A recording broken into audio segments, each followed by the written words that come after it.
All right, let's keep it going. For your next comic, he will be performing at the Acme Comedy Festival in February. Give it up for Ben Sandell. Hey, thank you, guys. Thank you so much. Thank you for driving here through the slick, slush winter driving. I hate winter driving. Last weekend, I was driving, and somebody cut me off. And I was like, I'm normally not an aggressive person, but I'm like, you know what? I'm going to give him the finger. Yeah, going nuclear. And I even made a noise when I did it. I went, ugh. Yeah, I flipped him off with attitude. And I realized I was wearing mittens. Yeah! And that pretty much sums me up, that story. That's pretty much me. I have a nephew, he's 6, and he found out that I do this, and he started to write jokes himself. And he was writing jokes, he wants to sell them to me for nickel. 5 cents, and he told me one that was actually funny, so I bought it. So this is my 6-year-old nephew's actual joke. If you were afraid of your own voice, you'd be like, ah, ah, ah, ah, ah, ah.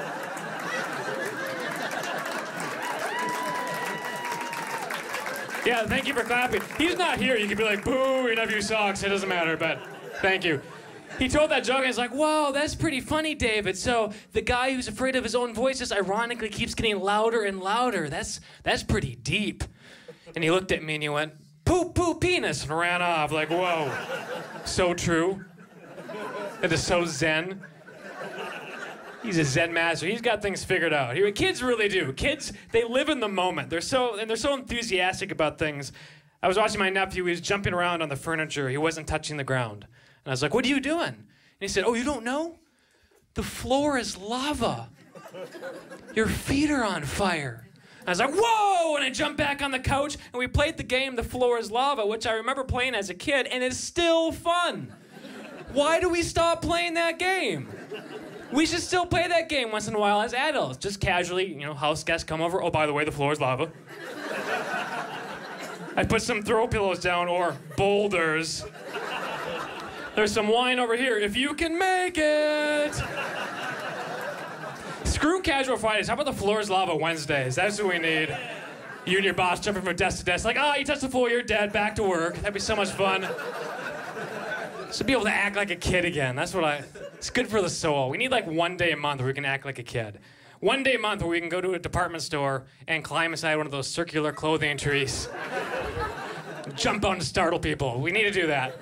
We don't do that kind of stuff. We're afraid other adults will look at us and go, look at him, living life to the fullest. He's not even drunk. Gotta act like a kid once in a while. You become a curmudgeon. It's already happening in me. I grew up before the internet, and then the internet hit, and everybody who grew up after the internet grew up in a completely different world. To the point where I feel obsolete, and I'm saying things like a 70-year-old should say, like, kids these days. And when I was a kid, like kids these days, if they get curious and want to see pictures of naked people, they can just download that from the air for free wherever they are. That's not fair. When I was a kid and I want to see pornography, I had to sneak out of my parents' house into the woods where my friends and I kept a stash in a hole in a tree. So like a torn out, water damaged page of Playboy, like half of her right boob torn off and in a bird's nest up there, wiping off the squirrel crap like, she's beautiful. Someday I'm gonna find a girl like that. And we were happy to have that torn out page of Playboy. Before that, we had a J.C. Penney catalog. That was our big crown jewel of the stash. Like, yeah, I'd like to see that bra 15% off. Ooh, hot. And that's all we would do, too, is just look at the pictures. We were 10. We didn't know there was anything else to do. It was very innocent. It was like, golly gee, these gals are the real cat's pajamas. Not a bug-eyed Betty in the bunch. How about it, Huck? My friend and I once couldn't get to the stash, so we actually looked up dirty words in the dictionary. Like, yeah, uterus. Oh, hot. My friend and I once drew a vagina in a light bright. This is the world that I'm talking about. Kids these days don't draw vaginas in light bright. They have an app for that. So my parents were prudish, and they were kind of passive-aggressive in the way that they parented.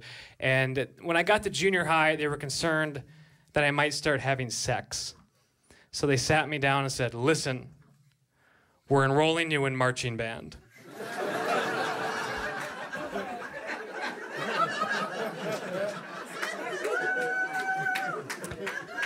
You can play the tuba or the flute.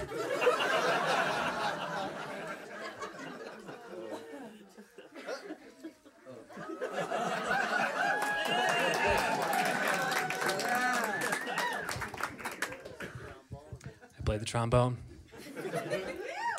Not as sexy as the guitar, which I wanted to play. A guitar is sexy. Trombone specializes in pep band music and has a spit valve. Not as sexy. Other kids call it the boner, so still sexier than the flute or the tuba. But not as sexy as the guitar. The guitar is really sexy. A guitar is something, you can like stand outside a girl's window and strum romantic music with a guitar. You can't do that with the trombone. You can't have that same romantic movie moment with the trombone. Amy! I love you! But I can't speak my feelings through words. I can only speak them through music.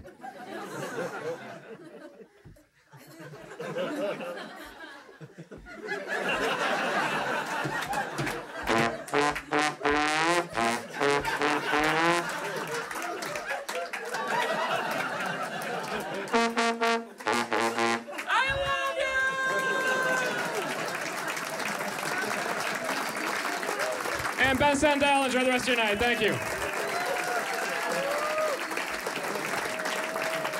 Ben Sandel.